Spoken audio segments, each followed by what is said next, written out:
Well, good morning. Welcome to Facebook Live here at Hancock Health. My name is Steve Long, and I am the CEO here. And I have with me Dr. Mike Fletcher, who is the Chief Medical Officer with our hospital and our health system. And Dr. Fletcher, welcome. Thanks a lot, Steve. Good to be here. Well, we are here. As you know, we had taken a hiatus for a while over the summer for these weekly Facebook Lives because things really had calmed down. And we had been talking about COVID a lot in the spring. We were very happy when things got much more predictable over the summer, but as you may know, things have heated up quite a lot since then. So we have started the Facebook Lives again. We're posting additional information on the website, hancockregional.org. Make sure you go look at that. And we are writing more articles. We want to make sure that you are informed about the way that we get through the rest of this pandemic. So one of the things that we want to point out is that this really is a serious situation. You know, we saw a bit of a surge back in the spring. We completely changed our lives as a society. We completely changed how we did things in hospitals. And we did see a surge, but it was not as big as we expected. I will tell you that right now, I think we are beginning to experience what we thought was going to happen in the spring. And it is a very, very serious situation. Case numbers are climbing a lot. The number of hospitalizations are at an all-time high in the state of Indiana for COVID-19, and even the deaths are going up as well. So we want to take this as serious as we should. I'm going to just turn to Dr. Fletcher and say, do you have any comments on the consequences of this current situation we find ourselves in? Yeah, I think we're in a situation where, right now we have as many patients in the hospital as we had during our previous peak in April. And all predictions suggest that it's going to continue to escalate very rapidly, especially with the fact that the holidays are coming up. And I think the very, very important thing is that most of the transmission occurs within families. And so if you are outside of your family and you're not being careful when it comes to social distancing and with wearing masks and keeping your hands sanitized, then you bring it home to your family and it spreads really rapidly. So it's extraordinarily important that you really observe those few rules when you're out in society. I think it's also important to point out that, when people question whether or not masks and keeping your hands clean matter, we have many health caregivers who work frontline with these patients, and we've had virtually no health care workers who've been exposed. So what we do really works, and you can translate that into what you do when you're out in interacting outside of your home as well. Thank you, Dr. Fletcher. There is a light at the end of the tunnel, and we've been saying this since the beginning, but this is a global pandemic. It is spread through the air. It is a virus. There's very little that we can do about it treatment-wise, but there are a few new treatments that are really coming online just now, and some of them are coming right out of the state of Indiana from our very own Lilly. So the monoclonal antibodies, and I'm going to turn to Dr. Fletcher again and ask him to tell us what those are and what the effect of that might be. So part of the way our immune system works when we're exposed to an infection is our body produces proteins called antibodies. And those antibodies will attack the pathogen, in this case a virus.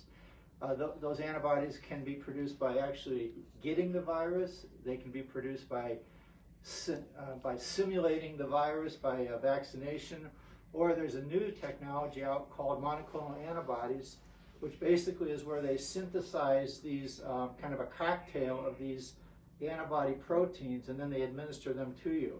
You are familiar with one made by a company called Regeneron because that's the one that President Trump received.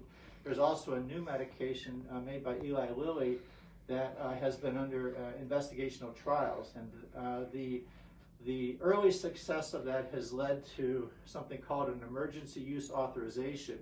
So just starting this week, outpatient trials or outpatient use of that medication has become available. And so the idea here is that if you can administer this monoclonal antibody that will attack the virus before it has a chance to enter the cell, then hopefully you can prevent the cascade of things that occur right now. So that is extremely promising that this is going to be available.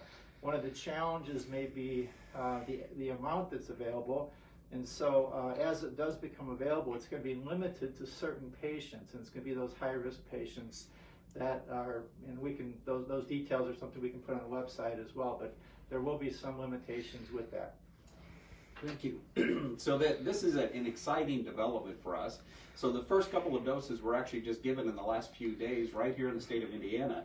We are excited about the possibility of having that treatment here, so we're going to keep you up to date, and we're actually setting up an infusion center specifically for that.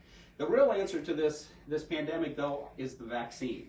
So there is new news on that as well. The vaccine trials are coming to an end, and some of them are becoming approved.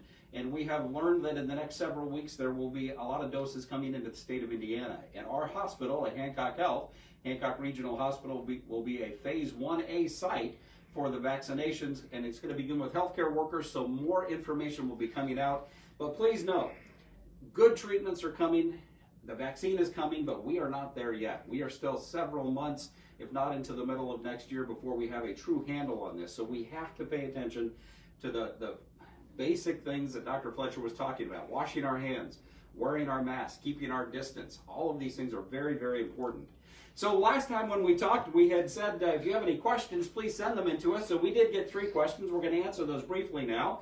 I'm going to start with the first one, and it is, what do you think the schools should be doing with increased positive cases? The first thing I'm going to say is that our schools are amazing. They have been doing an incredible job of navigating their way through this virus, looking at all of the different information, both medically and scholastically, and making decisions in the best interests of their students and of the families. So as you know, the overwhelming desire of all of us is that the schools would remain open, whether that's virtual or a combination or in person. And so we would echo what everyone else is saying, is that it is important for our children to be educated and for the schools to remain open. I will say that we will all adapt as the virus changes and as the different effects happen. So I don't know exactly what's going to happen here coming up. We have the holidays. Dr. Fletcher had mentioned that. We're going to be inside more. We're going to be congregating more. That may have an impact on the schools. But please know we are all working together, the schools, the health department, the hospital system, to make sure that we can continue to educate our kids, because I think that is absolutely essential for us to do. So Dr. Fletcher, there's a couple other questions. One is, do COVID patients get treated at your hospital? Yes, they absolutely do get treated at our hospital. And one of the important things about what we have to offer at Hancock is that we have a partnership with the infectious disease specialists at St. Vincent. So they are integrally involved in the care of our patients here.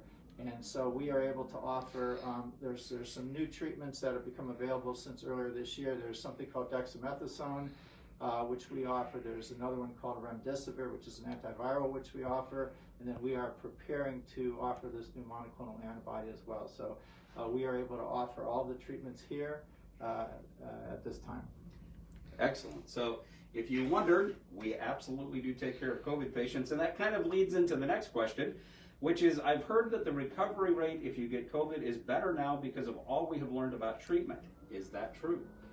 Yes, again, I want to preface that by the fact that we are now seeing the highest number of deaths that we've ever seen. So I think it's extremely important, even though I will mention a few treatments that have really changed since early in this pandemic, that the death rate is still very high, and the death rate is somewhat predictable based on age and based on your underlying conditions. Some patients can become sick and within a very short period of time become very sick and even die. So I don't want to minimize that. Having said that, we now have one medication called dexamethasone, which has been shown in multiple studies to reduce the likelihood of dying.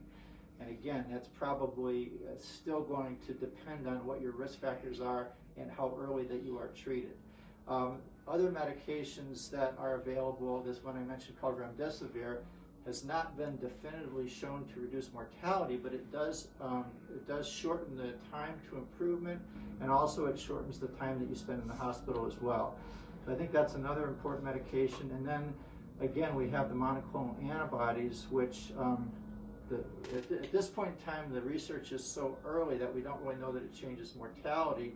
But if it's done early enough, we are seeing other short-term improvements like decrease in the viral load, prevention of hospitalization, and prevention of visits to the emergency department. So that's why this new medication is actually going to be an outpatient medication. So if you meet certain criteria, you get treated early and you prevent the need to go to the hospital, either to be admitted or go to the emergency department.